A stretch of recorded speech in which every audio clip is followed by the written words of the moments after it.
Now what we're going to show you is something that's an added extra. So not all of your clients are able to wear their extensions without them being seen. Some of your clients are going to be thinning up on the top area, and that's probably one of the most concerning parts for them. They're still able to wear extensions, you just have to give them the most appropriate one. So what DreamCatchers has is what's called a crown and glory. So a crown and glory is a clip-in extension that's going to go directly on the top of your scalp to help disguise those areas.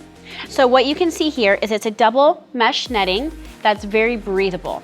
This is intended to allow your scalp to not be suffocated as you wear them. The client can still wear them every single day and not have any issues. When you look at the other side, the mesh netting is intended to look like a scalp. These are to be custom colored. So obviously you can tell that we've custom colored our client to match the purple that she's got going on. So what I'm going to do is I'm going to put her crown and glory on, and then I'm going to show you how to cut and match it with their natural. So when you blow dry and style after custom coloring these for your client, you want to determine where your parting is going to be. So my client's parting is going to be slightly off to the side. So when you're going to be applying this onto your client's scalp, you want to open up your clip-ins. The easiest way to do it is to use the sides. If you would rather use one finger on each side, or you can use one hand. Whatever is the most comfortable for you. If you press it inwards, that's going to close it. If you just press outwards, that's going to open it back up. It's important to also let your clients know how to use these, because this is the part that they're going to be doing on themselves every single day. So work with them in the salon, have you do it, and then have them do it on themselves so that they know that they can recreate it when they get home. So what I'm going to do is I'm going to be placing this directly on her part line. We are doing this to give her that density and that volume right in the front that she's lacking. So I'm going to open up my clip-ins. I'm going to determine where her part line already is, so as you can see, and I'm going to place my new created part line directly on top. So I'm just going to open up my clips, place my part where I want it. You can give it a slight digging motion. This is going to help grab it on to that natural hair. Once you've done that slight dig, you're going to press on either side, and it's going to close your clip-in. You will hear that small snap. Then you can take the other side and do the exact same thing. Do a small little dig, and then you're going to press. Once it's put in place, you want to organize it to make sure it's exactly where you want to go. You want that hair to be falling where you want. I don't like it, so I'm going to replace it. You want to make sure that it's in the exact spot that your client's going to be wearing it every single day, because once it's cut, that's how they're going to be styling it. So it's easy enough just to pull back out, reorganize, and you can place again. Go in here, do a little clip, press it down, do a little dig, and press it down. That is now where I'd like it. So now what I'm going to do is she likes to have her bangs be more feathering going down the face. So I'm going to do that for her.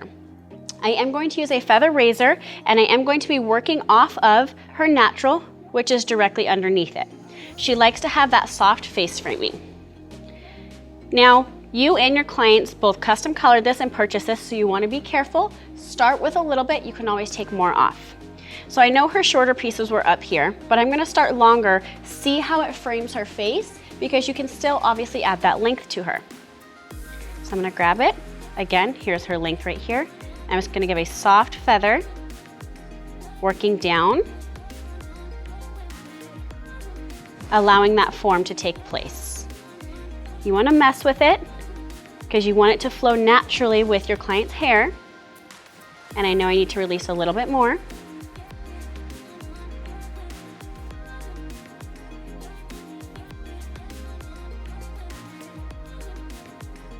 going to grab my comb her natural and the extensions together.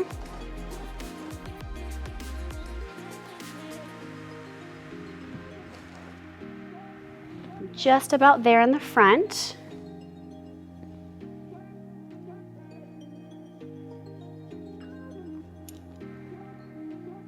Now I am gonna add just a small layer back through here because she does have those similar layers in the back. So now that I got the front framed exactly where I want it to be, I'm going to slightly layer the back.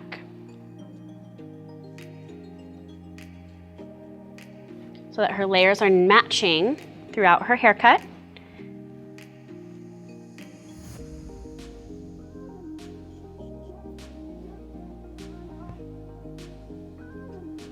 Being cautious of her natural or her extensions.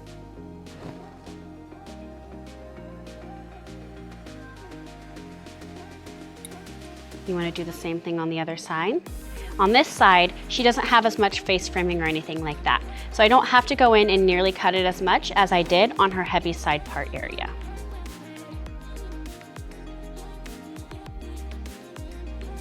Just a little bit.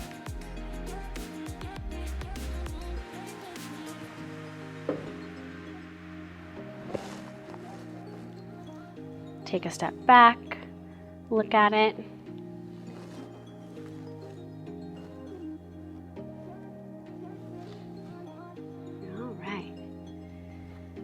Once you've determined if you like it, you then would like to have your client put it in on themselves. I do want to give you guys a little bit of a heads up. We not only have this new crown and glory that we added to her. Let me take that off.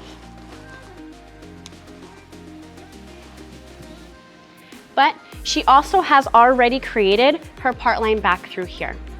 So if I show you, she already custom colored her own and gave herself a more dense part line up through the top here. She does have some medical issues that she's had to deal with over life. She's had to take into consideration her thyroid. This is a #1 reason why a lot of your female clients have a lot of thinning or balding, especially on the top areas. Thyroid issues can be complicated, but it's not something that's going to hinder them always. You have options for them to make them feel more beautiful in every kind of way. So you can see, if you look down just a little bit, you can see that she's a little bit less dense than she would technically like to be. So by adding those crown and glories, you can make them look good and feel good.